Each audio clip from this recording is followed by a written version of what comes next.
Hello guys, तो स्वागत है आप सभी का पीएस एक्सप्लेन चैनल में। तो लास्ट एपिसोड में हमने देखा था बिल दी हुआन के केस को इन्वेस्टिगेट कर रहा होता है। उसे पता चलता है कि दी हुआन ने एक प्रोजेक्ट के अंदर इन्वेस्ट कर रखा है, यहाँ तक कि उसने प्रोजेक्ट के अंदर इन्वेस्ट करने के लिए अपने घर तक भेज दिया। इसी वजह से दी हुआन का बेटा और सी चुआन, जो कि उसको एटीएम मशीन मानते थे, उनके लिए दी हुआन की कोई वैल्यू नहीं बची। हो सकता है नए प्रोजेक्ट को हासिल करने के लिए उसी के लोगों में से किसी ने उसको मार दिया हो। आप खुद ही सोचे, जिस बंदे ने इतने पैसे बना रखे और उसकी लाइफ में कोई भी दिक्कत नहीं चल रही, आखिर वो खुद की जान क्यों ही लेगा। तभी इंस्ट्रक्टर ली के फोन के ऊपर कॉल आता है और उनको बताया जाता है कि सी चुआन मर गई है। शॉक्ड होते हुए इंस्ट्रक्टर गु और बिल बोल रहे होते, क्या सी चुआन मर गई? गु शेंगुआन बोल रही होती, आखिर जो सी चुआन थी वो मरी कैसे? इंस्ट्रक्टर ली बोल रहे होते, उसके घर के अंदर गैस ब्लास्ट हुआ है। जब हमें उसके डेथ के बारे में पता चला तब उसको मरे हुए पूरा एक दिन हो चुका था। इसका मतलब ये है कि हमसे बात करके जाने के बाद ही वो मारी गई। बिल बोल रहा होते, हमको सबसे बड़ा शक ही सिचुआन के ऊपर था, लेकिन अब तो सिचुआन को ही मार दिया गया है।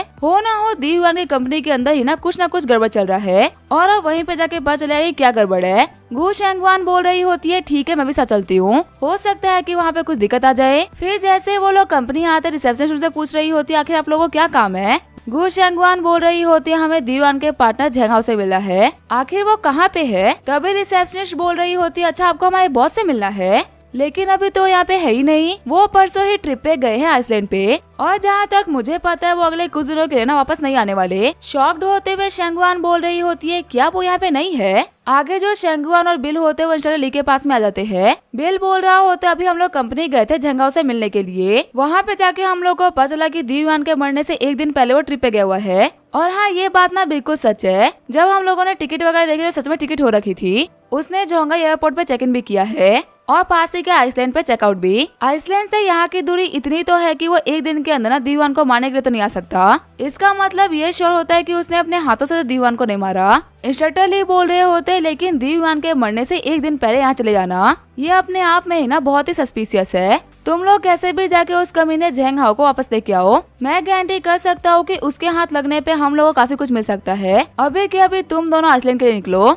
आगे हम देखते हैं बिल और शेंगुआन को, जो कि आइसलैंड के उसी होटल में आगे होते हैं जहाँ पे झेंगाओ ने चेक इन किया था। जब वो लोग सेकंड फ्लोर पे जा ही रहे होते तभी उनको एक लड़की रोकते हुए बोल रही होती है, सर मैम क्या आप लोग सेकंड फ्लोर पे जाना चाहते हो? देखिए हमारे होटल का जो सेकंड फ्लोर है ना, वो यहाँ का सबसे बड़ा कैसीनो है और सबसे बड़ा कैसीनो होने की वजह से यहाँ के कुछ रूल्स और रेगुलेशंस है जो कि सभी को मानने ही पड़ते हैं। अगर आप लोगों को सेकंड फ्लोर पे जाना है तो आप लोगों को ये वेरीफाई कराना होगा कि आप लोगों के पास में ना अच्छी खासी नेटवर्थ है। तभी शेंगुआन पूछती है, कितने पैसे होने पे हम जा सकते हैं? वो लड़की बोल रही होती है, अगर आप हमारे कैसीनो के अंदर 1 मिलियन डिपॉजिट कर देते हो ना तो आप ऊपर जा पाओगे। शॉक्ड होते हुए शेंगुआन बोल रही होती है, क्या 1 मिलियन का डिपॉजिट कराना पड़ेगा? तभी अपना कार्ड देते हुए बिल बोल रहा होता है, ये लो 1 मिलियन।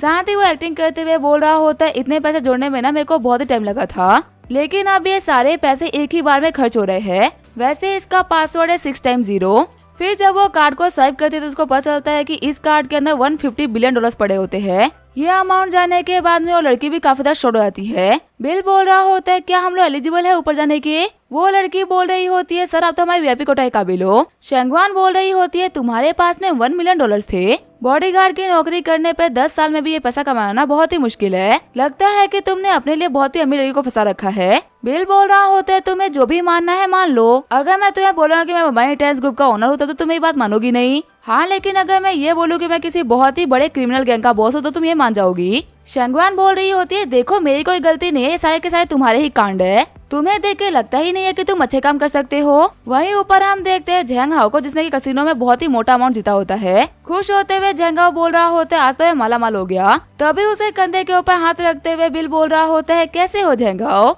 घबराते हुए झेंगाओ बोल रहा होता है, तुम कौन हो? बिल बोल रहा होता है, इससे क्या ही फर्क पड़ता है कि मैं कौन हूँ, यहाँ पर इंट्रोडक्शन की कोई भी जरूरत नहीं, बस चुपचाप से तुम मेरे पीछे आ जाओ। तभी बिल के हाथ को झटकते हुए झेंगाओ बोल रहा होता है, निकलो यहाँ से, आज मेरी किस्मत काफी अच्छी चल रही है तो मेरे को पैसे कमाने दो, तुम जैसे बेकार बंदे के पीछे मैं अपना टाइम वेस्ट नहीं करूंगा। तभी बिल उसका सर पकड़ते उसको टेबल पटक देता है। बिल बोल रहा होता है, तुम्हारी इतनी हैसियत नहीं है ना कि तुम मेरे हाथ को झटक सको, और मैंने कहा कि चलो मेरे साथ तो चलो मेरे साथ। झेंगाओ बोल रहा होता है, ठीक है मैं चल रहा हूँ, पर हम यहाँ पे सभी के सामने तो बात नहीं करेंगे ना, चलो साइड में चल के बात करते हैं। फिर जो झेंगाओ होता है अपने कॉइन्स को उठाते हुए आगे चलने लगता है। उसको आइडिया लग गया होता है कि शायद से बिल पुलिस डिपार्टमेंट या फिर ऐसे किसी डिपार्टमेंट से है। इसी वजह से अपने सारी चीज को फेंकते हुए बोल रहा होता है, दोस्तों आज मेरा बर्थडे है, इसी वजह से अब ये सारी की सारी चिप्स तुम लोग की होती है। जैसे ही कुत्ते बिस्किट को देख के दौड़ने लगते हैं, वैसे ही गैमलर्स के लिए चिप्स उनकी बिस्किट है। चाहे कोई गैमलर कितना ही अमीर क्यों ना हो, लेकिन वो सिर्फ और सिर्फ 4 चिप्स के लिए बिना झुकने के लिए तैयार हो जाता है। जब सारे बंदे भगदड़ मचाते हुए चिप्स को इकट्ठा कर रहे होते हैं, तभी जैंगा मौका पाते वहाँ से भागने लगता है। गु शैंगवान बोल रही होती है, ये कमीना हम लोग को ट्रिक करके भाग गया। वहीं भी उसका पीछा करते हुए बोल रहा होता है, वहीं पे रुक जाओ वरना मैं तुम्हें बहुत ही मारूंगा। जैंगा बोल रहा होता है, तुम्हें क्या लगता है क्या मैंने अपने मिलियंस के चिप्स इसी वजह से फेंक दिए ताकि मैं तुम्हारे हाथों पकड़ा जाऊं? लड़के तुम मुझे कभी नहीं पकड़ पाओगे। लेकिन तभी हमारा बिल को किक मारते हुए भी पटक देता है। बिल बोल रहा होता है, मैंने कहा था रुकने के लिए, लेकिन तुम्हारे ऐसे रातों के भूतना बातों से नहीं मानते। फिर जो बिल होता है वो झेंगा को दूसरे कमरे में लाके बांध देता है। झेंगा बोल रहा होता है, आखिर तुमने मुझे किस हक से पे बांध रखा है? इस आइसलैंड के ऊपर ना गैमलिंग बिल्कुल भी मना नहीं, तो फिर आखिर तुम मुझे किस हक से रोक रहे हो? बिल बोल रहा होता है, हाँ तुमने ये बात तो सही कही कि यहाँ पे गैमलिंग बिल्कुल भी लीगल नहीं, और हाँ मैं तुम्हें गैमलिंग की वजह से पकड़ भी नहीं रहा, मैं तुम्हें इसी वजह से पकड़ रहा क्योंकि सॉन्ग दीवन मारा गया और उसके पार्टनर के तौर पे पकड़। तुम्हें बहुत ही कुछ पता होगा ना उसके बारे में। झोंगा बोल रहा होता है, मुझे क्या पता, वो तो एक बहुत ही बड़ा बेवड़ा था। अगर वो टल्ली होकर कहीं से गिर के मर गया तो इसे मैं क्या कर सकता हूँ? और वैसे भी जब वो मरा ना तो मैं खुद ही कंट्री में नहीं था, मेरे को तो फोन पे बातें पता चला।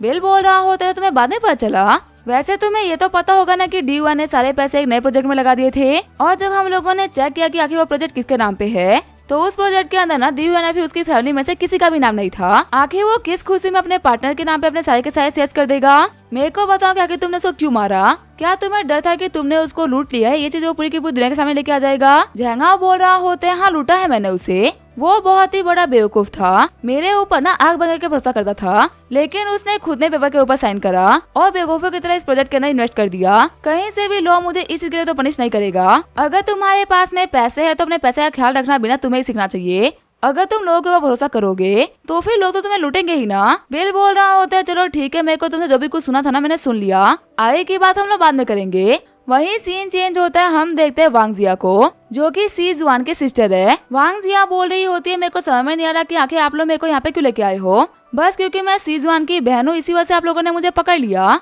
तभी झेंगा के फोटो को दिखाते हुए इंस्ट्रक्टर ली पूछ रहे होते हैं, क्या तुम इस बंदे को जानती हो? वांग जिया बोल रही होती है, नहीं मैं इस बंदे को ना पहली बार देख रही हूँ। इंस्ट्रक्टर ली बोल रहे होते हैं, देखो झूठ बोलने का ना कोई फायदा नहीं है, जो भी कुछ जानती हो सासा बता दो। जिस बंदे को तुम पहचानने से ही मना कर रही हो ना, उसने तुम्हें 2 बार अच्छे खासे पैसे भेज रखे हैं। उसने तुम्हें 2 बार के अंदर $1.5 लाख भेज दिया, जो कि कहीं से भी छोटा अमाउंट तो नहीं होता। अब तुम एक अनजान सा बंदा इतने पैसे दे रहा है, इस चीज को कैसे एक्सप्लेन करोगी? बिल बोल रहा होता है, देखो झूठ बोलने का या बातें घुमाने का ना कोई फायदा नहीं होने वाला। जो झेंगा है ना वो पास एक कमरे में है, उसने सब कुछ उगल दिया। उसने बताया कि वो आइसलैंड पे इसी वजह से गया हुआ था ताकि वो दीवान के मरने के बाद में ये प्रूव कर सके कि वो तो यहाँ पे था ही नहीं, तो फिर आके उसने दीवान को मारा कैसे, और वो इस केस का सारा इल्जाम ना सीजवान के ऊपर लगा सके। वांग जियान बोल रही होती है, तुम फालतू बातें कर रहे हो, आखिर मैं अपनी ही बहन के ऊपर केस का इल्जाम क्यों डालने जाऊंगी? और वैसे भी जब मेरी बहन मरी भी थी ना तभी मैं कंपनी में काम ही कर रही थी। तुम अपने मन के अंदर आ रही किसी भी बात को ना मेरे नाम पे नहीं डाल सकते। तुम खुद ही बताओ, जब मैं कंपनी में थी तो आखिर मैंने उनको मारा कैसे?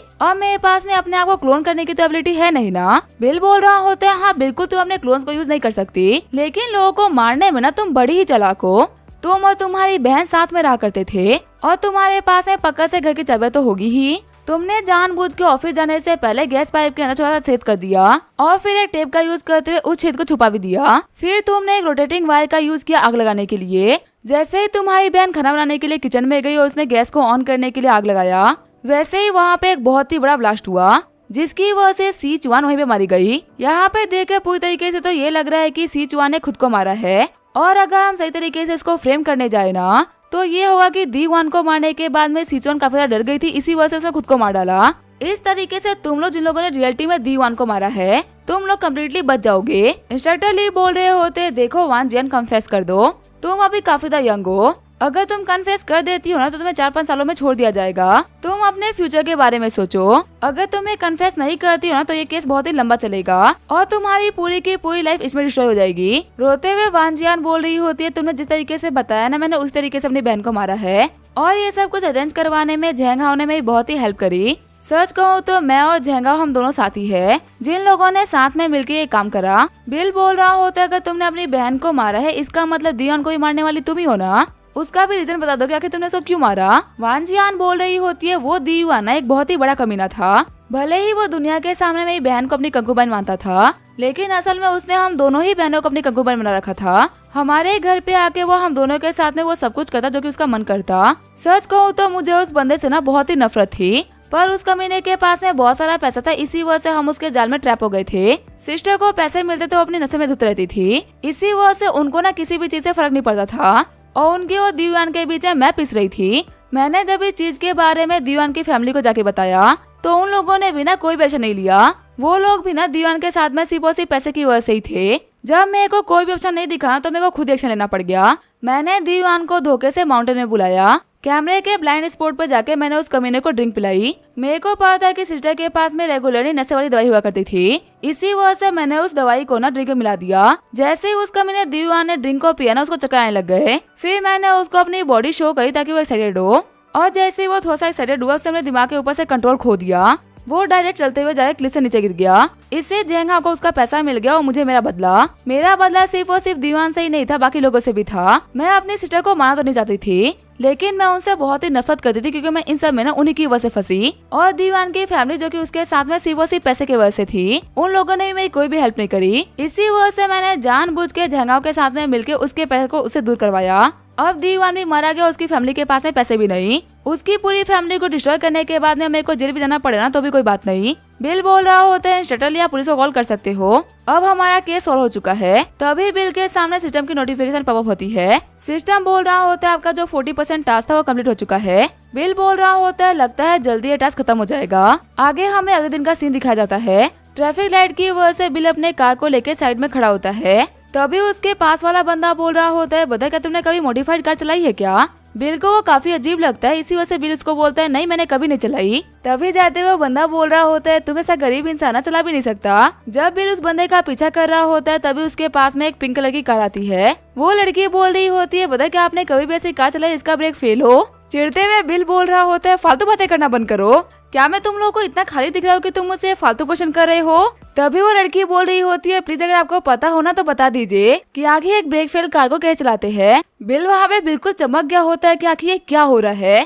तभी जो वो लड़की होती है अपने सामने वाले बंदे को ठोक देती है। बिल बोल रहा होता है कि तुम ब्रेक फेल कार लोगे ना तुम्हारे साथ में यही होगा। आगे जब बिल अपने ऑफिस में बैठ के चाय पी रहा होता है तभी उसके पास में इंस्ट्रक्टर ली आते हैं। इंस्ट्रक्टर ली बोल रहे होते हैं बिल तुम बिल्कुल वक्त पे ऑफिस आए हो, इनसे मिलो ये है मिस यान। बिल देखता है ये तो वही लड़की होती है जिसको उसने नहीं बताया था कि जब कार का ब्रेक फेल होता है ना तो क्या करते हैं। बिल के हेल्प ना करने की वजह से उस बेचारी का हाथ फ्रैक्चर हो गया होता है। बिल बोल रहा होता है लास्ट टाइम हेल्प ना करने के लिए माफ करना। तभी वो लड़की बोलती है हेलो मेरा नाम है यांग बिंग, भले ही आपने मेरे कार के ब्रेक फेल होने पे मेरी हेल्प नहीं करी लेकिन आपने वहाँ पे मेरे लिए एम्बुलेंस को बुलाया, सच में ये भी ना एक बहुत ही बड़ी हेल्प थी। इंस्ट्रक्टर ली बोल रहे होते हैं अगर तुम दोनों एक दूसरे को जानते हो तो ये काफी अच्छी बात है। ये हमारी नई कस्टमर है जो कि हमारे पास एक नया केस लेके आई है। मिस यान बोल रही होती है मैंने कुछ दिन पहले ना एक रेस्ला कार ली है और मेरे को पता चला कि उस कार के ब्रेक के अंदर दिक्कत है, पर पता है मेरे को सर्विसिंग वालों ने ना बिल्कुल भी हेल्प नहीं करी। यहाँ तक कि वो लोग ये क्लेम कर रहे थे कि उनका व्हीकल ना बिल्कुल परफेक्ट है।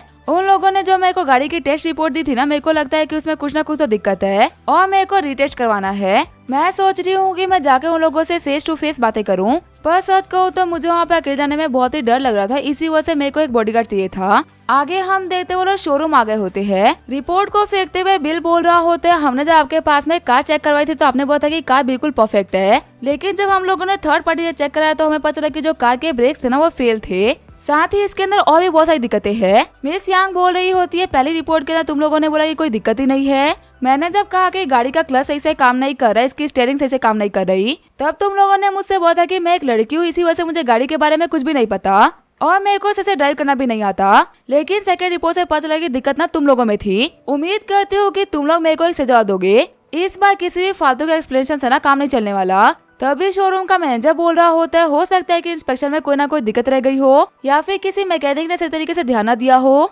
इसी वजह से ये दिक्कत आ गई, वरना नॉर्मली ऐसी दिक्कतें नहीं आती। बिल बोल रहा होता है तुम्हारे पास में एक ऑफिशियल शोरूम है और तुम्हारे पास में इतने क्वालिफाइड लोग नहीं है कि वो गाड़ी के ब्रेक्स वगैरह चेक कर सके। चलो एक बार के लिए मान लेता हूँ कि बाकी सारे लोगों के लिए दिक्कतें नहीं आती, लेकिन हम लोगों के लिए तो आ गई ना। तुम्हारे चेकअप में मिस्टेक की वजह से देखो मिस यान के साथ में क्या हुआ है, सिर्फ तुम्हारे ये बोलने से ही किसी मैकेनिक ने लापरवाही कर दी होगी, सारी दिक्कतें सॉल्व नहीं हो जाती। मैनेजर बोल रहा होता है हम इस मैटर को ना कोर्ट में भेजेंगे और ट्राई करेंगे कि मिस को बेस्ट एक्सप्लेनेशन दे। तभी मिस यान बोल रही होती है नहीं मेरे को तुम लोगों से ना कोई भी एक्सप्लेनेशन नहीं चाहिए, मेरे को तुम्हारी कार ही नहीं चाहिए, मुझे मेरा पैसा वापस कर दो, मैं कहीं और से कार लूंगी। तुम्हारी कंपनी के जो सर्विसेज है ना वो बिल्कुल भी ठीक नहीं। कार लेने से पहले तुम लोगों ने मेरे को क्या क्या बोला था और कार लेने के बाद से तुम लोग मेरे कंप्लेन के ऊपर ध्यान नहीं दे रहे। अब इसका क्या होगा हम देखेंगे नेक्स्ट एपिसोड में। तब तक के लिए वीडियो देखने के लिए थैंक यू।